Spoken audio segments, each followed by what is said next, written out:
What's up, guys? It's Crash, and Arena Breakout has launched in its basically 1.0 state. It is now free to play on Steam, and I have to tell you guys, I am certain that this is my favorite extraction shooter that I've ever played. And for the record, I don't consider Gray Zone a true extraction shooter. As far as games where you log in, you drop in essentially, and you have a timer and you have to get out, that's what I call an extraction shooter. You never really leave Gray Zone Warfare while you're playing it, so I think that's a little bit different. But as far as true extraction shooters, this one just won the trophy for me, and I'm going to tell you guys why. And I don't think you can call me out as a shill because it's free to play. So you guys can go check it out and tell me if I'm right or wrong, but I don't think I'm the only one because it has already launched to very positive reviews on Steam. And I'm going to tell you the reasons why that is. I'm going to give you 14 reasons why this game just became my favorite one to play right now. And I know we don't talk about this game too much over here. I do play it a ton over on twitch.tv/crash8, but I talk more about Gray Zone and Battlefield over here. I understand that, but this is just too big of news that we have to talk about this. I want you guys to check this game out, honestly, and it is free, and I'm going to tell you why. You can experience everything in the game for free. So let's talk about the 14 reasons why I'm really enjoying this game right now, why I think you should check it out. Again, I'm not being paid. I just really like it. The other question is, why 14? Why not a cool round number like 15? Well, because that's just how many reasons there are, okay? I don't have 15. So you're stuck with a weird, awkward number like 14, okay? So that's what we're gonna talk about. Guys, first one, they took out all the pay-to-win stuff. You can no longer buy in-game Cohen.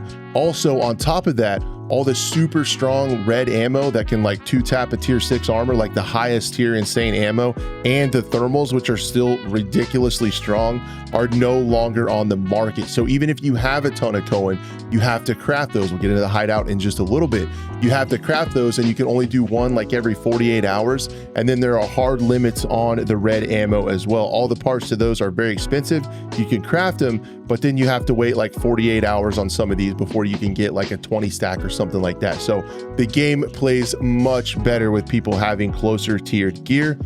The secure container subscription was another one that a lot of people didn't like, and it felt a little weird where you had to pay, you had to keep paying every month to keep your secure container, a very mobily type transaction.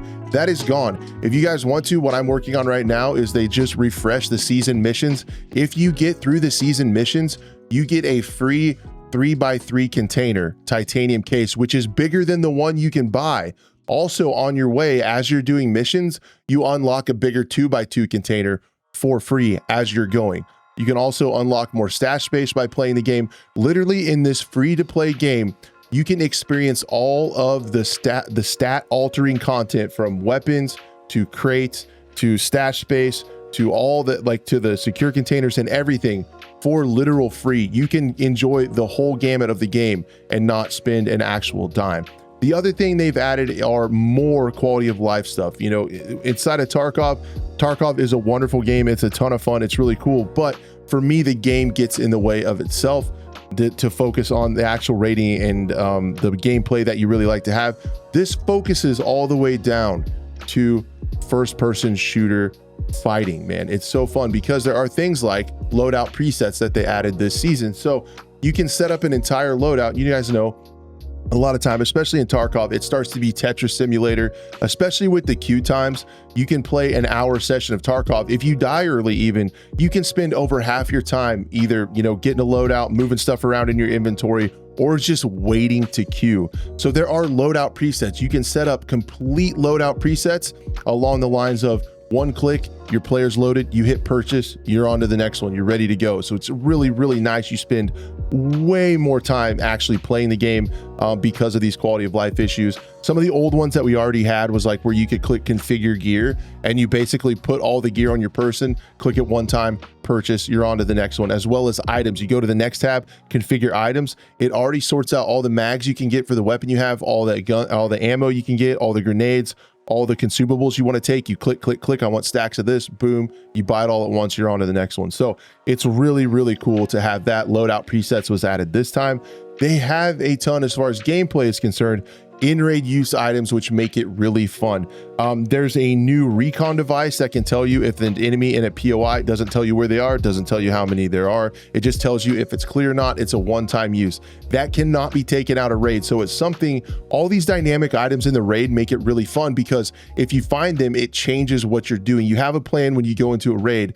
I love things that happen during the raid that change your plan and make it dynamic. That increases the replayability, in my opinion, a ton. There are experimental stims that can change your body in different ways, that can heal stuff really fast, that are really strong in combat, but they are only found in raids. So they're not OP because you just have them once in a while, which is really cool. There is a heartbeat detector thing that kind of works. It's pretty janky and runs out pretty fast. It's also found in raid. And then there are universal keys that you have to use in raid. So sometimes you have to make a lot of decisions. If you have a lot of loot, if you've got into some fights and some gear and you're trying to get out and you hit a crate and you find one of these universal keys, well, I can't take it with me. It's useless.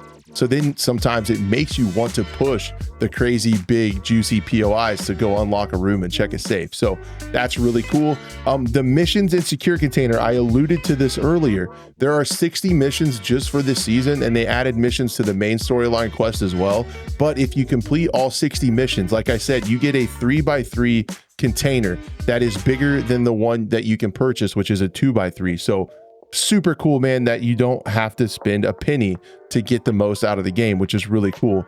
The loadout buttons, I mentioned those earlier, where you can click configure gear, load your player, configure items, grab all your consumables, and literally 2 tabs, and you're ready to go into the next raid. The gun modify list, they added a new simplified version, which is like a kind of a minimalized UI, or you can have the big exploded view of the weapon where you can click everything, build it, save those presets. It has share codes where you can share those as well. The next thing this game has over some of the others is no wipes, and that might sound a little weird, but they kind of get around it in a way. You guys know when Tarkov wipes, you have to hit it, right? You have to get those max traders so you can get that gear.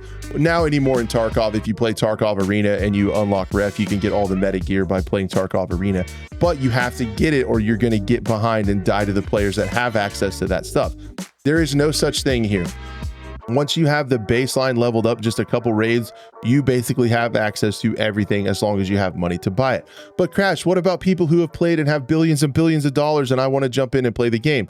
Well, there are game modes with gear caps. There is a normal gear cap or a normal game mode, normal raids where there's a gear cap of 300,000 Coin, which is not that much. So once you get your feet under you, you can play normal mode and you're not going to come across tier 5 and tier 6 chads and stuff like that because they can't load up that way. So you have a way to earn money to play the game and not come across chads. It's really cool how they did that. The other thing about no wipes is if you want to play this game for a while and then take a break, Battlefield comes out, let's rock some Battlefield and play some of the BR and stuff over there, and then come back to the game, you're not insanely hosed. I literally know and have done this to where a Tarkov wipe has started, I'm a couple weeks behind, and I'm like, there's no reason to get into it now. I'm just gonna get hammered by people who already have stuff leveled up in Tarkov. You've heard it before, you potentially have said it before.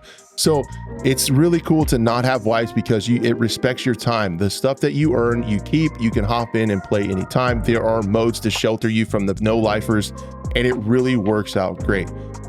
Hiding and crafting with upgrades, they added this season, and I didn't really think it was a good idea that needed it at first, but now it's really cool because it's a cool idea to do a gear cap on red ammo and thermals and things like that because you have to craft them. But there is now a hideout. You can decorate it, you can unlock things to add, you can paint the walls, you can do all that kind of stuff, but you can also level up a workbench, you can level up a rest area and level up things like that. You can display different weapons. If you kill somebody, like if you kill a streamer or something, you can display their dog tags, all kinds of cool stuff like that. So that adds another aspect of the game. This game has unequivocally the best anti-cheat of any shooter that I've played. I put a lot of time into this game, and running into a cheater where I'm like, that is 100% a cheater, is extremely rare. It goes in waves. Sometimes you'll see a couple in a week and then I won't see any for 2 weeks. So, but as far as anti-cheat goes, this has to be the best. It has the compensation where if they catch one that killed you, you get money or your stuff back. There are kill cams in this. How long have we wanted kill cams in Tarkov? There are kill cams in this, which is so nice because you can die, and not know where the person was. Is that person cheating? Did they see me through a tree? Well, then you watch it and you realize, oh man, I didn't check my corners, or there was a guy up on the tower. I didn't see him. He smoked me. GG's. It gives you like, you can watch kill cams and get like peace of mind that, oh, okay. And that's where you start to really see, you can really tell or not if people are cheating, and it kind of gives you closure on some of those weird fights.